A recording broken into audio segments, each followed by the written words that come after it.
فرمایا کہ دل صاف ہوتا ہے قیام اللیل، فرائض بھی ادا ہو، 5 نمازیں بھی پابندی سے ہو، اور پھر یہ خوش قسمت انسان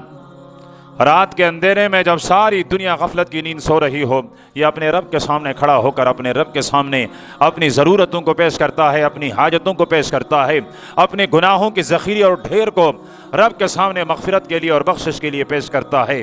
تو فرمایا اس خوش قسمت انسان کا دل بھی صاف اور پاکیزہ ہو جاتا ہے۔ کسی جمعے میں نے عرض کیا تھا کہ یہ سردی کا موسم اللہ پاک کی طرف سے عظیم نعمت ہے، لمبی لمبی راتیں نیند مکمل ہو جاتی ہیں، لیکن تب جب ہم رات کے پہلے حصے میں سونے کو اپنی عادت بنا لیں گے،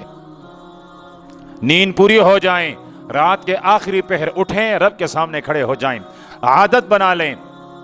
سردی کے دنوں میں، سردی کے راتوں میں عادت بنے گی تو گرمی میں خود بخود وہ روحانیت، وہ نور تمہیں اٹھائے گی۔ اگرچہ نیند ابھی کم ہیں، اگرچہ جسم تھکا ہوا ہے، لیکن وہ اندر کا نور اٹھائے گا۔ بندے اٹھ میرے رب کے سامنے کھڑے ہو کر اپنے مناجات اور اپنی عجز، اپنی زاری کو پیش کیجیے۔ تو رات کا اٹھنا، رات کی عبادت، تہجد کی نماز، وہ انسانی دل کو صاف اور ستھرا بنا لیتی ہے۔